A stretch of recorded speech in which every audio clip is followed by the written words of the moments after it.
and welcome everyone to the SIVO Insights Forum.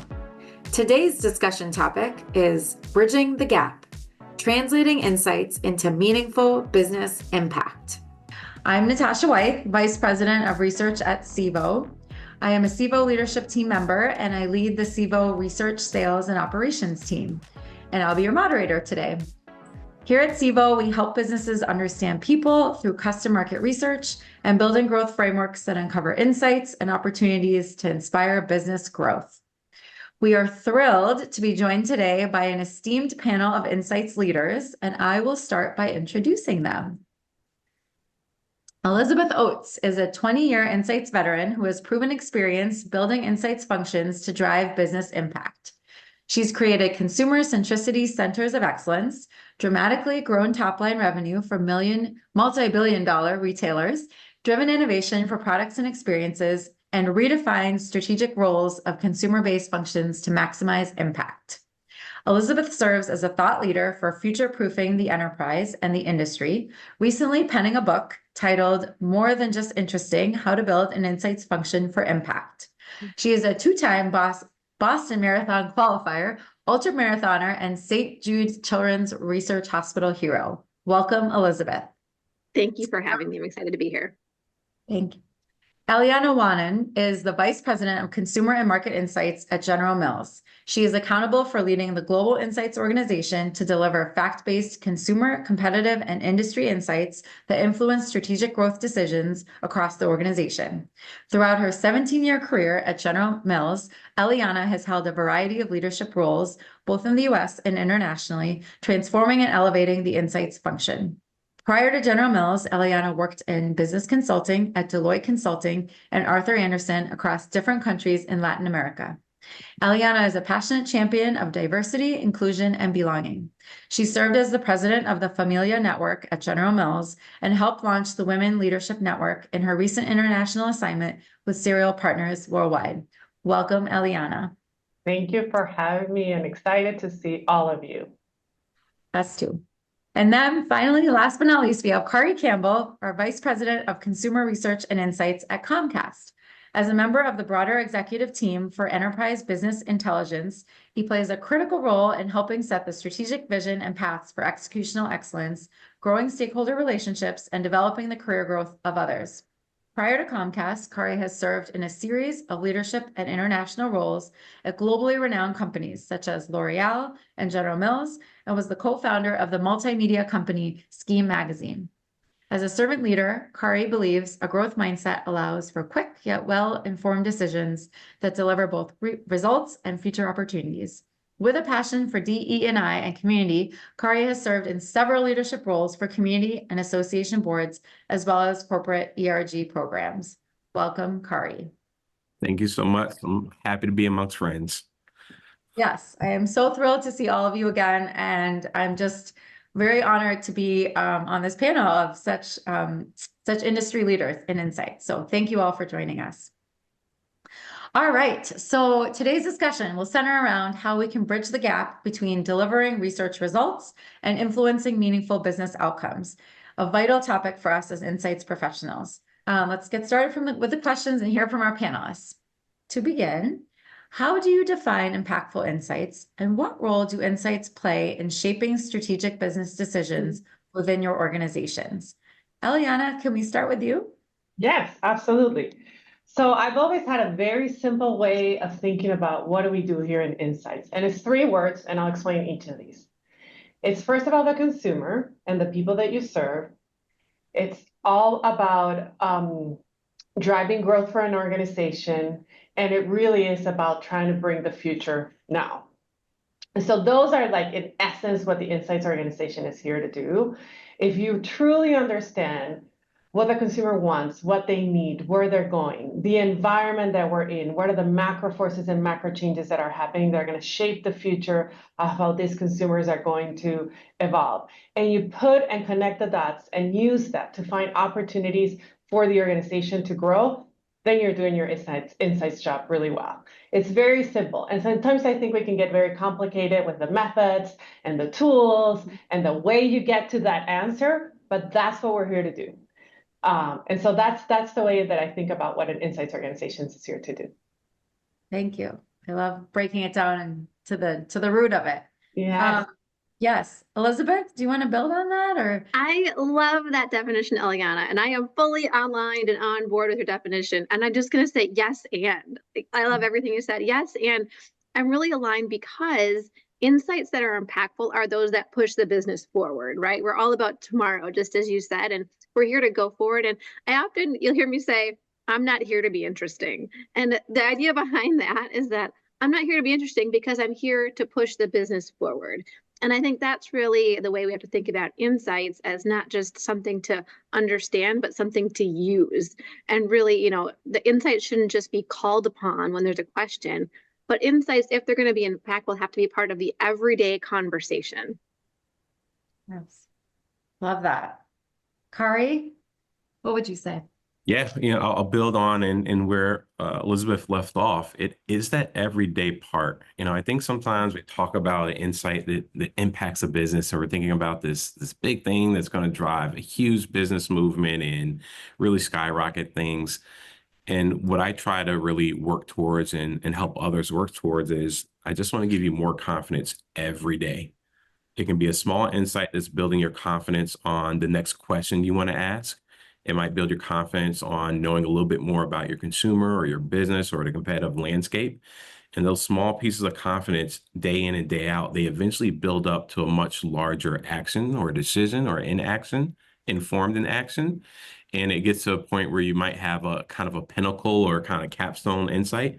But underneath that, there are hundreds, if not thousands, of small, tiny insights that we have to weave together, making those connections because we have the opportunity to work across kind of a learning ecosystem. Like Eliana said, there's a lot of methods and approaches and techniques, and we can nerd out on that.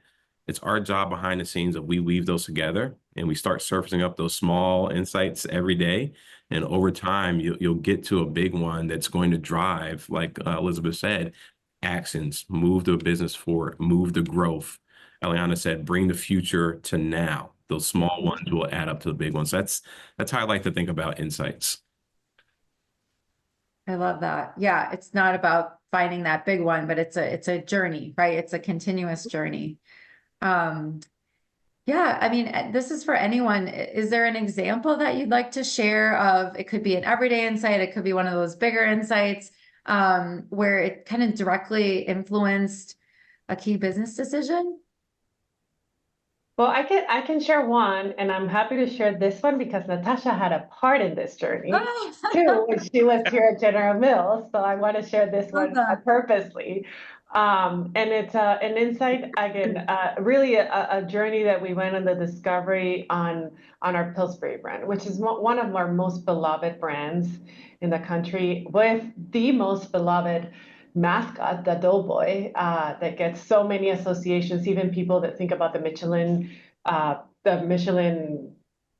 do you call that, the tire? They think it's the Doughboy. That's how strong the Doughboy it is. So, but we went on a journey to really understand what is it, and I always think about understanding how are you useful in people's lives and how are you meaningful in people's lives?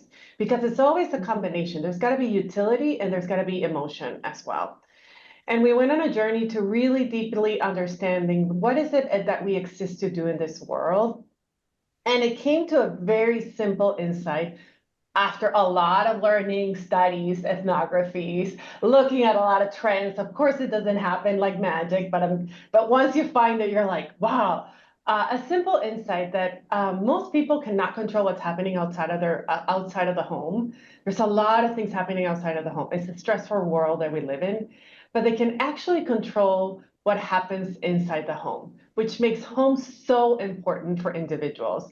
And the role that we play is we play the role of helping consumers make memories at home because we make it easier for parents and for families to build those connections around food. And it sounds, oh, wow, that sounds like, yeah, that's true. And it's hard to get to that simple truth, but that has enabled us to, this is one of the biggest growth engines that we've had at General Mills. And it has enabled us to build campaigns that year over year, and Natasha was here a few years ago, and people who have worked here even before that, year over year, we have not changed this idea because that's how strong this insight is. And it's sort of everlasting if it's a true human truth. We have not changed it. And year over year, it has allowed us to build not only really emotional pieces of marketing and advertising, but also incredible utility in all the ways that you can use the different Pillsbury products into building recipes that are super easy and that will make those memories even stronger for our families. So, for example, Halloween is coming up next week. And who doesn't love a mummy dog, right? And that's something that was created because we know Halloween is a moment that the families want to make memories. And we created this super fun way of making a hot dog, a mummy dog, and it's become sort of a cultural thing in itself. So again, I think that's a very simple example that gets us to like, when you truly get an insight, it can really unlock different ways for the brand to grow. Not only how you communicate with your consumers, but also what utility, how you're making their lives more useful and better too. So Thanks, Eliana. Yes, that was a very fun, in my career, one of the highlights, working on Pillsbury and being a part of she that. had an incredible role on building that. So Well, thanks. And it is just, it's so amazing that when you uncover an insight like that, it leads to growth, not just in the near term, but really, like you said, like, for years to come. So love that. Thank you. All right, we'll keep moving. So as you all know really well, one of the common challenges for insights professionals is ensuring that the research leads to real business impact. So love to hear from each of you. What are some strategies or tactics that you've used in your careers to make sure, with your teams, to make sure insights are not just heard, but acted upon? And Elizabeth, we'd love to hear from you first. Absolutely. I love this question and I am really passionate about it, as you can probably tell. In fact, I'm so passionate about it that this is the exact topic of the first 3 chapters of Interesting. But it's about a step-by-step process because, if we think about it, you have to first align on the action that you're trying to take, right? We're not just going to go out and look for anything. We have to know what we're trying to do. And so, feeling like we have to, it sometimes can feel like you're putting the cart before the horse of like, what action are we trying to do? And then go get the insight. But actually, it's really impactful in a really powerful way to say, hey, business, what do we want to do? What are we trying to do? Or what's our thing that's kind of our hurdle? And how do we solve that? Then backing up into, okay, if we know we want to take an action, what's that knowledge gap that we have that's keeping us from taking that action? Okay, how do we really clearly define that knowledge gap? And then if we do both of those things, when we go out and do the insights, we can fill a knowledge gap and then say yes, no, or otherwise on that business action. So if you bring it all to the action first and figure out where you're going there, you're going to have impact when you come back from the insights process. That is so smart. And I think that's something that we just tend to forget to be intentional about. So thank you for that. Anyone can build, or Khary or Eliana, different perspective. Yeah, what I like to do, and it's not right in every setting, right? You certainly have to understand what are you trying to accomplish and where things might be in the process. But anytime we're delivering learning or research, it's how do I leave you with 3 things that you can take away, but if possible, actually build an action plan with you in that same meeting. And so it's not only are we going to deliver to you what we've learned along the way, here are some of the implications, the things to think about. But before we leave that room, can we work on building the action plan? Right. And then that way it's taking it beyond, I saw some charts, I heard the story, I understand the narrative. I might have a kind of a 1-pager takeaway. I'm actually starting to write down, because of this and the implication you gave me, I'm going to maybe take this action. We're going to investigate this. We're going to connect with this person or this team. Right? You're giving them 1 step to walk out of there and actually drive some action. And the more people that hear that, the more people that are willing to pitch in on that.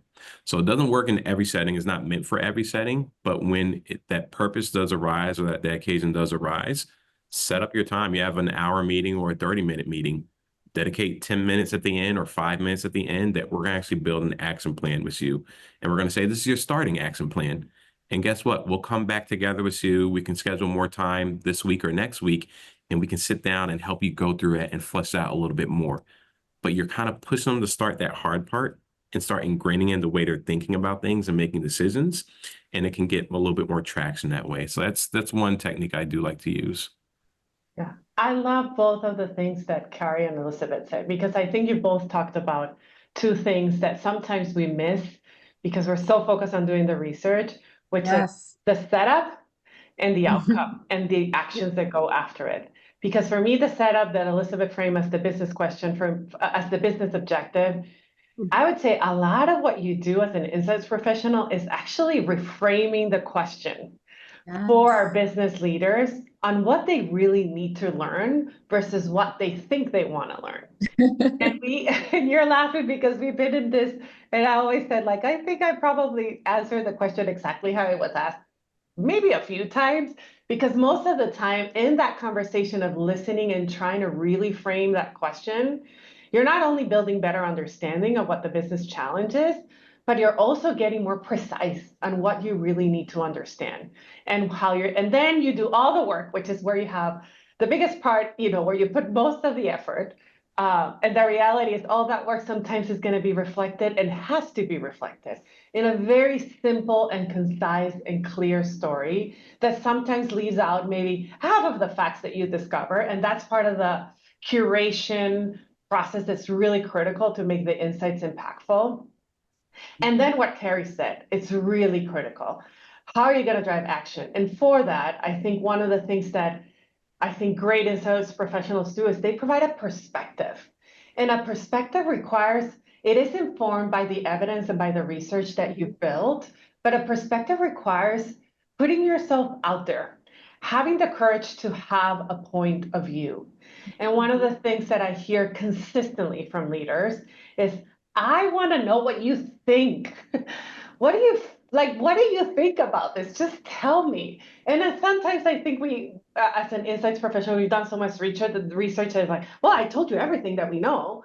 Now, why are you asking me? It's like, they just want to know your perspective. And I think that's where some of these actions come in. And that's how you start driving this strategic impact. And of course, if you can have some processes that allows you to use all the insights that you're having with the team, together with the team, to drive ideas, to come up with the actions, that's even better, right? Because it's sort of a team sport. It's not necessarily an individual thing that you do. So. Yeah, thanks, Eliana, for bringing both Elizabeth and Khary's points together. And also, I think illustrating another strong role that insights professionals play, which is like, you could go in a bunch of different directions with the research, and they look to us as insights professionals to say, which direction should we go in, right? And so it's not just about delivering the research, but it's also about, and then where do we go with it, right? Where do we take it? So I love that. That's really critical role we play. Awesome. If anyone want to add to this conversation, or otherwise I can move on a little bit. Okay. So I'm just curious because, so we have some strong, I think, reminders on how we get our research to land and build a business forward. Sometimes we might have that point of view and it's not something that leadership agrees upon, right? And so you get some resistance, you get some hesitation. But we as insights professionals were like, no, this is right. This is what we should do. And so I'd love to hear from anyone on how do you deal with that kind of resistance from leadership? They're not fully on board with kind of the recommended decision that is clearly driven by insights, but might conflict, right, with something that the business wants to do. Any words of wisdom for the community? So I'll start with this one. So that's the first one. Build up a resiliency, because it's going to happen, and that's okay. That's part of the process. what I started with first, or what I still start with, is it's not personal. And even when I'm telling others, like, this is my opinion, but my conviction is because this is what your consumers told me. This is what I learned from your consumers. So it isn't my opinion, it's the opinion of your consumers. And we can choose to listen to them and probably make a better decision, or we can choose to ignore it. And there might be some consequences we're going to have to endure because of that. Sure. If for whatever reason, there are certainly other factors at play and things we need to consider, we'll travel down this path. And if it's not in line with what we're recommending, we're going to see how it turns out.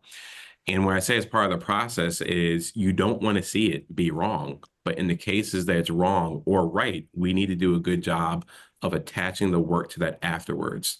And so it's, if something went right, it's great. This aligned with what we thought might happen, or kind of the recommendations we gave, along with other partners adding in. And this is in line with what we thought would happen if we travel down this path. So you want to attach yourself to that and say, this is where the work went well. There are going to be times where what you said was wrong, or what you thought, your perspective was a little off kilter. It might be because of different factors happening in the competitive environment. It could be things happening that are out of control, or you just may have been wrong. That it's going to happen. But you also want to call that out and acknowledge that and say, hey, we thought it was going to be this for these reasons. Turns out this happened in market. And here's how we're going to get better at it because of this. We're taking it back. We're learning from it. But then when it goes counter to what the company wanted to get, but it's aligned with what you said, is like, hey, we kind of issued this warning. We thought this would be the wrong move. We still went for it. And what's playing out is what we thought could happen, kind of that worst case scenario. Attach that. And through all three of those, you're building credibility. Because one, you're willing to be honest and say, hey, when I got it wrong, but I'm learning from it. So that builds credibility. When it's to the win, it's like, hey, that insights team, they're onto something, because what they said was going to happen actually happened. And when it goes wrong and you resurface your learning where it would have been maybe cautioned differently, again, it's building credibility, because it's saying, hey, actually, we got some signals on this from the insights team. We went counter to it. Maybe we should listen a little bit more next time. And so in each one of those, you're building trust and credibility. And so it's rarely going to happen right from the beginning, but over time and through some repetitions, I think you'll eventually get there if you stay consistent with it. I think that's a great point, Khary. And I love the word that you use, credibility, because that's really, part of how you get to that. And, it's really fun to say yes all the time. Like, yes, that was a great idea. Yes, this is going to win. Yes, this is the perfect strategy. But it really, and yeah, that's fun. What's even more fun is to be the credible business partner who's going to push the business forward. And sometimes that means giving the bad news, right? But if you've built up the credibility by showing that you know the business and that you are a business person first and an insights professional on top of that, that really can build the credibility and the trust too, so that the folks around the table can lean in when you have to deliver that bad news. And I think there's a component here too of, I always think that one of the biggest techniques for influence and impact is bringing people along the journey.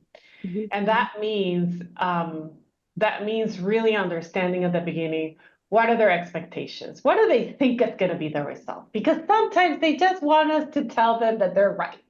And sometimes you have to be the person to say, well, are you open? Is there any new evidence that might help you think differently about this, right? Before you even come to doing the work, I ask that a lot of questions. I'm one of those people that I'm like, I don't want to test just to validate your own point of view. If you've already made a decision, just go for the decision, right? If you have enough evidence on the decision that you need to make, just go and do it, right? But if there's still a lot of questions, you need to be open to changing your point of view and changing your mind. So bringing ahead of time and knowing ahead of time, especially with the key stakeholders. Stakeholder management is critical for influence and impact. So knowing your key stakeholders, where is their head at? What is it that they're expecting to hear? Then it just helps you build a better story and acknowledge, I heard you, this is what you were thinking, and position your evidence or the insights or the learning that you got in a better way. And I always think about, again, sometimes we do have to do validation type of work, but I always think about every step as a learning step. This is not a yes or no. This is not a black or white type of of work that we do is that what is it that we're going to learn and how is that learning going to make us better? But yes, there are times where it's like, yeah, it was a very risky decision and we should not make it, especially when it comes to either things like changing your product, right? That's very delicate and very sensitive, right? And that can have real business impact. You have to be, and again, it's also this idea of risk to rigor, right? Depending on how much risk you're encountering, the robustness of what you do needs to be more clear or not. And if it's a very high risk, you have to be pretty clear, right, on the perspective that you're bringing, right? But sometimes it's low risk things, and we get caught up in a decision that is like, it's not going to be the end of the world if we put a digital ad out there and see how it works, even though we have some learning that we don't know if it's going to work or not, right? Because the risk is not that high. So we also have to be, I would say, have that business pragmatism when we're bringing some of these insights and these results to our teams. I'm chuckling because Eliana, you might appreciate this. I still have ingrained in my head to this day with you is what's your empirical evidence? Yes, yes. What's the empirical evidence on this? Yes. It made me step back and I said, I don't think we're there yet. The risk was that high. So that I carry that with me to this day. Well, I'm glad you do. I'm an engineer and a scientist at the core, so I always want to see more empirical evidence, but I don't follow it off the cliff either. So, because it's business, right? So sometimes you have to consider other business dynamics. So, Yes, this is so great. Thank you guys. I love like just different perspectives, but ones that really connect. So I'm mentally writing this down as reminders. So you guys started to get into my next topic, which was credibility. So let's just see if there's anything else we want to share. And so love that we were talking about how important influencing is. So it's like, you know, we're not just researchers, we're not just uncovering insights, we're also influencing them with our leadership. Mm-hmm. And part of, you know, what's key to influencing is that credibility. And you started to give some just really awesome tips on how we build credibility and you know, saying when we're wrong, but also getting credit when we're right. And, you know, so having that humility, but also being able to speak up and even framing kind of the risk level as we're going about talking about when we don't need to do research, right? Because you're just going to go do it anyway. So mm-hmm. I love all those. But yeah, anything else you would add on how, as you have grown as leaders of your insights organizations, how have you built trust and credibility with other senior leaders within your organization? Anything else you would add that we haven't covered yet? The one thing I would add, Natasha, is that, you know, in the retail space in particular, you have a ton of stakeholders per every insights person, right? So your need for credibility has to be really massive, just because of the number of stakeholders that you need to influence. And so one way I found that works to do that is to build advocates, and to have some stakeholders become advocates for using insights. You know, if you have a case study or an early win, if you can get a senior leader to say, yes, and I did that and I won that, or I got this because of the insights, it really spreads your credibility really quickly and in a very strong and powerful way. Love that. Yes. I think there's a component too on, and maybe this is more of a leadership in general, leadership perspective. It's like you have to build genuine relationships with the key stakeholders that you're working with, right? And genuine relationships means being vulnerable, challenging each other, having honest conversations, right? Being also supportive and helpful when we need to, because again, I think the insights can show something and then the business makes a decision, and we all should be aligned around that decision, even knowing there's going to be some risks around it. And so I do think I don't want to underestimate that, and you have to invest in building those relationships, right? Mm-hmm. And it's many times building the relationships as like it's showing the work that you can bring, showing the value that you can bring, but sometimes it's just really having conversations and listening and understanding what's on their mind, what worries them, and then trying to connect the work that you're doing with that, right? So, and I guess that's leadership, and you could see that in any functional hat that you have. And I do think it's important that I always say that a way that you think about, like when I see something that is really a great story or great insights deliverable, and I share this with you, Natasha, but there's a framing that I use that it's always like, okay, if we hit these three things, I think this is going to be good. Mhm. And the first one is context. And context is about acknowledging what are the things that matter around the topic, the issue, the question that you are looking at. And knowing and showing that you understand that context is really important. Then it's bringing clarity. And this is really where you show your results, I guess, or you show the insights that you discovered. But clarity needs to be brief and straightforward. And sometimes we just wind up too much what we want to say. So the clarity needs to come in a cohesive story, right? And sometimes that story requires you to take a lot of things out that you think were very relevant to bring to the table. And the third thing is, for me, conviction.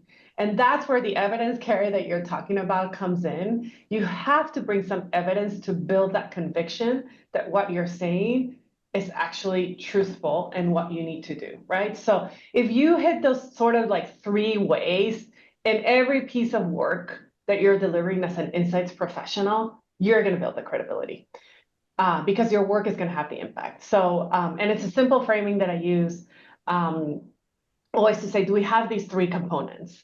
But again, I do believe relationships go a long way on building credibility as well. And I love it, I Eliana. love the relationship piece of that. And they can be small things too. It can be sometimes you're reading something and you know this is the interest of that person from a business standpoint. It might be personal, but send the article. Like, hey, I thought about you when I read this. Love that. You know, it's 10 minutes, but there's a part here and I'll highlight and said, might be something to think about. Here's how I'm thinking about it. Right? Yeah. Those small things that helps them understand you're not just looking to build a stakeholder relationship in the moment of delivering a piece of work or in a weekly meeting. It's actually outside. This person is still thinking about the interests of my part of the business or my remit. And I feel like I can depend on this person to share their perspective in the meeting, outside of the meeting. It can be consistent. So it's goes back to that relationship building Eliana was mentioning. Oh, thank you. This is so great. I could talk to you guys all day, but I know we can't do that. So I'm going to move to the next question. So now let's think about future. And you're leading insights organizations. You've led insights organizations in the past, and you are thought leaders in the insights world. And so I'd love to hear from each of you, like, as you look into the future, how do you see the role of insights evolving? We hear about things like AI, right? And how does that influence insights? But how do you see the role of insights evolving in driving business strategy and growth? Eliana, do you want to start? Oh, yes, I want to start because I do think this is one where we you get a lot of provocative headlines out there that is like, oh, this is going to die, or I don't think the insights role and organizations, I think, are going to continue to thrive in the context that we are. And here's the reason why. Because there is first so much data and so much information that curating through that and seeing what's meaningful and what do I really need to know and what's truthful too, which is very important. It's a really hard thing to do. And again, while we might have tools that can help us get there faster, I think that's a quality that is going to exist in the organizations for a really long time. Understanding that why, I don't think any robot today can tell you that. And it's about explaining, and in our world, we're explaining people, and there's complexity and contradiction in what people do, and we have to bring that clarity to the business. So much data, so many things to curate through, like what is true and what do I really need to know? So we play a big role on doing that, and connecting the dots, right? What are these things that are connected truly that I need to care about? And so I think we will continue to thrive if you're focusing your career on that instead of on all the tools. What I'm excited about, though, of all the changes is that for me, all these tools will allow us to liberate a bit of that thinking time and hopefully get to that answer and that question and that discovery faster or even better, or even in a more predictive way, right? And so and that's what's exciting to me, right? Because we always say like, oh my God, how much time do you have to spend designing a questionnaire? Well, if I can have an AI agent that can build me a starter questionnaire, it's not going to be perfect. You're still going to have to massage it. Oh my God, how much time I save there to be able to put that thinking time and invest my time on building the connections of the work that we're doing, right? So, so in that essence, it does excite me. And then also the advancements we have, obviously, in the analytics and the modeling world, where you can get much more highly predictive on trying to understand consumers' behavior. You still need to bring the context and the why, because models are very blunt and they tell you this is what's going to happen and this is what it is. And a business leader is going to be like, but why? Because in the why is where you're going to get the idea, right? And so because a lot of the role that we do is to inspire ideas. And to inspire ideas, it requires more than a machine, believe me. So, and so I have more than confidence that this function is more needed than ever.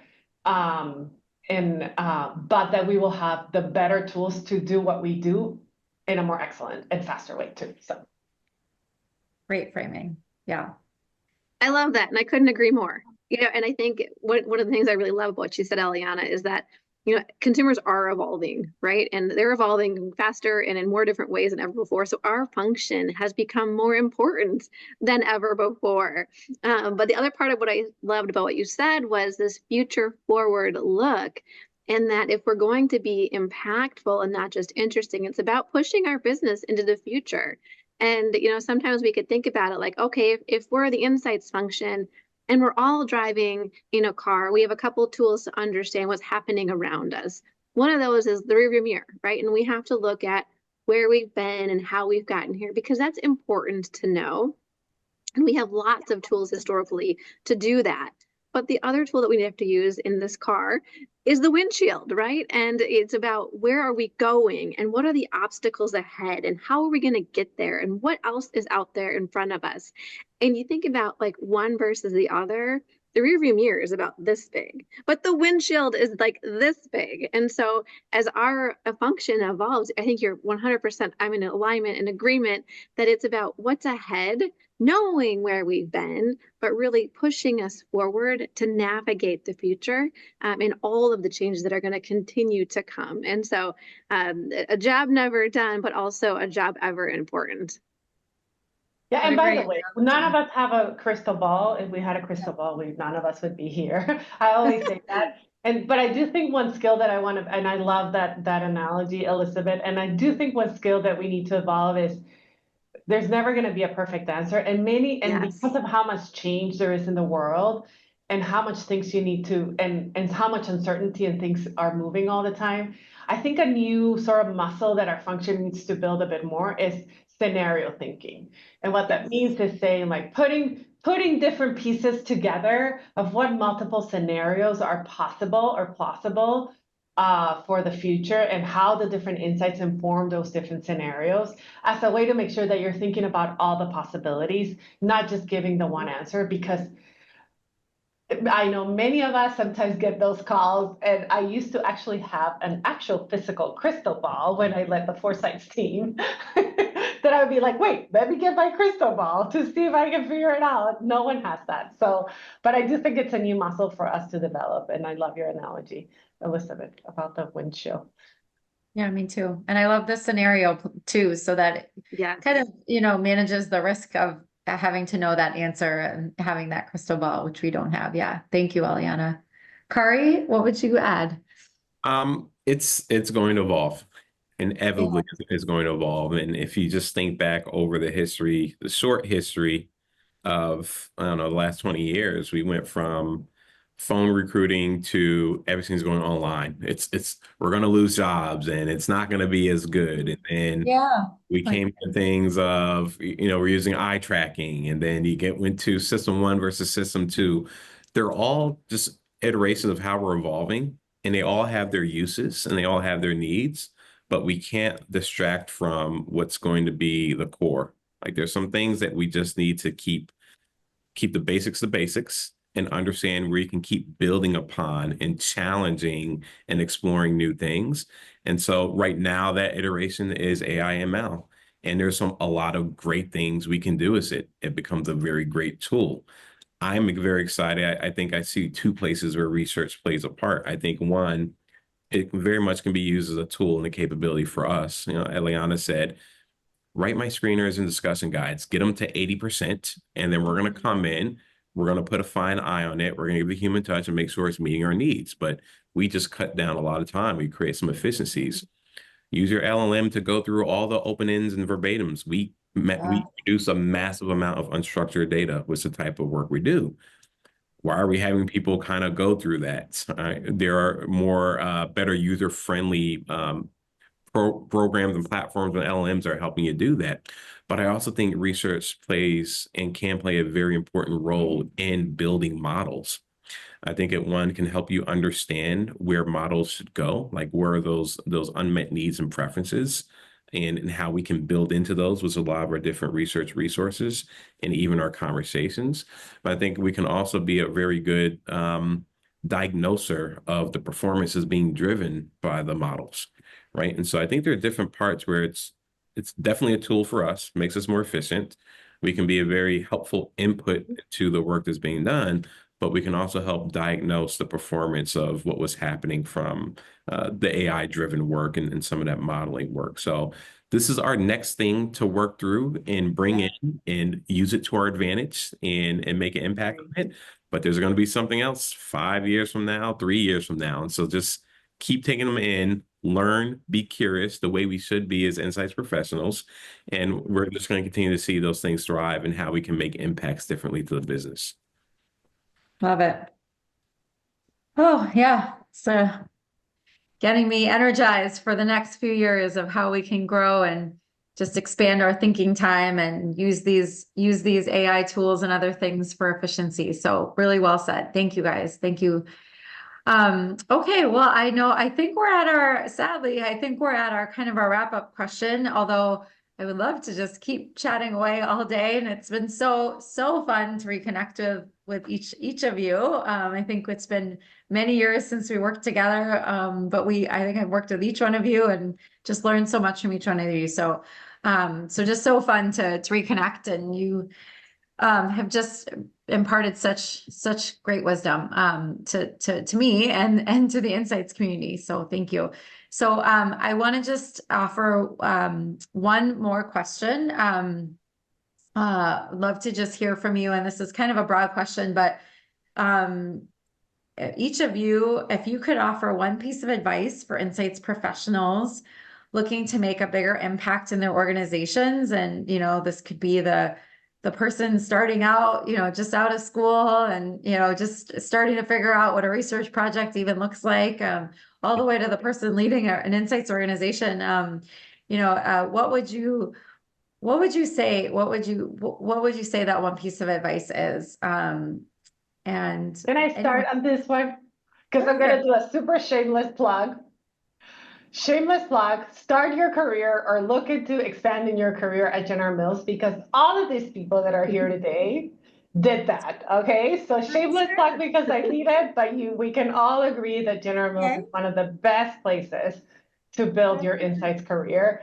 So that's my shameless plug, but I'll use 3 words: curious and courageous. Those are the 2 things that you need to be. Have curiosity and be courageous to try the next thing and stick your mind. So I love that. And I will say, yes, I spent 12 years at General Mills, and I'm very grateful for that time and all the learning and the foundation and the people. And I even think it led me to my husband through a long story that I won't share right now. So I have lots to be grateful for to General Mills. So I 100% agree. And Eliana, I think I remember when I started, 15 years ago, and being curious was kind of one of the things we looked for in interviews. So I think that it's a everlasting kind of skill that not everyone has. It's something that's just true to who you are. So thank you.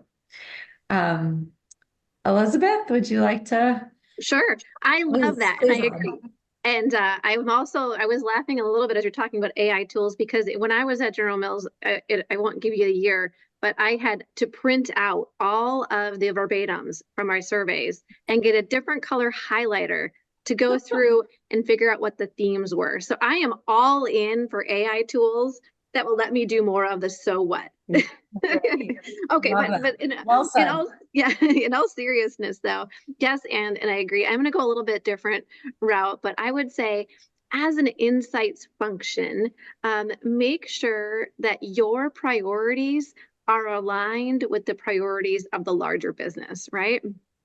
And that's because you want to push that business forward. So making sure that you have that alignment and prioritization is critical. And I would actually, you know, as you're looking at the projects in front of you, like there's a ton of questions out there, but the projects that you take on should reflect those priorities.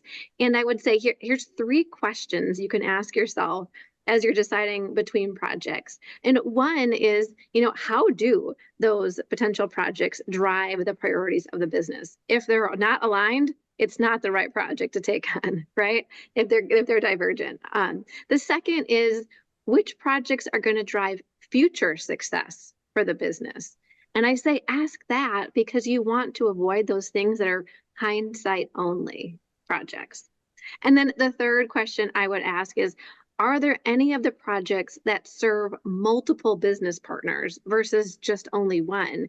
And while there's lots of pros and cons to all of these ideas, but that was one is about really maximizing reach with the resources that you have. So again, I would say all in, align your priorities to those of the larger business. Thanks, Elizabeth. And I imagine that framework is in your book. It is. Okay. Yeah, speaking of shameless plugs, there you know. Yeah, there you go. There you go, Elizabeth. Would you like to say anything about your book? Please. Oh, no, I'm just really proud because I have been lucky enough to work at some really incredible organizations, including General Mills. And I've worked for some really incredible mentors and leaders. And I think all 3 of us, and actually all 4 of us on this call, have a lot of passion about driving consumer centricity. And this is a little passion project that it started as a little passion project that turned into something larger that's printed and available on Amazon right now. But it's about sharing ideas because I think we can mentor one another. We can learn from one another. And it's a way to do that. What's the name of the book, Elizabeth? The book is called More Than Just Interesting, and it's about how to build an insights function for impact. Amazing. It's on my list. I am definitely reading it soon. Thank you so much. And Khary, love to hear from you to wrap us up. Yeah. So absolutely agree with everything that was said. And, you know, I'll take it back to a General Mills lesson I learned. It was be consumer first, but don't be consumer only. Be consumer Yes, first. good one. Your consumer, represent your consumer, bring their voice into the conversation and decisions. But where you'll become a good partner is you're going to be not consumer only. And I think we've talked about in a few different examples throughout this call, but understand the implications of the learning and the decisions. Understand what your finance person is going to have to decide on. Become friends with finance. I often say I'm a friend of finance, right? But understand the financial considerations. Understand what that would mean for supply chain if that's part of your business. Understand what your partners in R&D are going to have to consider, or trademarking, or category management, or marketing. All those different functions. We're all working in an orchestra of business. And if you only worry and only focus on your consumer aspect of it, you're going to be out of sync with the rest of that orchestra. And so my recommendation is be consumer first. Don't be consumer only. And that can be a lot of different ways. It can be talking to people. It can be taking classes. It can be definitely a turn or dial into the earning calls. Read the 10K once in a while. You know, read some of the different pieces, but build your knowledge base. And then, you know, it ties back, and then you'll be a better partner all around, and you'll be a better insights professional, because insights are not just with the consumer. It's how does that then matter in this bigger picture? Yeah, thanks a lot. That's such a smart reminder. Okay, well, unfortunately, we have to wrap up, but I just want to say thank you. This was just brilliant. I just loved it. It was fun, and Just so helpful to our Insights community in just a multitude of ways, and actionable. Inspiring. So I just want to thank you, Elizabeth, Khary, and Eliana, for sharing your thoughts and your experience. And I think this has just given us so much to think about on how we can make an impact in our work as Insights professionals. And we hope that for everyone who's joined us, today's discussion helps you to influence and inspire growth strategies in your own organizations. So to wrap up, I'll just say you can follow each of our esteemed panelists and myself, if you'd like, on LinkedIn, and feel free to reach out if you'd like to talk shop about the world of insights. And SIVO, who's sponsoring this, has a suite of insight solutions, including custom market research, growth frameworks, and fractional on-demand talent to deliver breakthrough insights and help you achieve your business goals. So until next time, thank you guys so much. Thank you.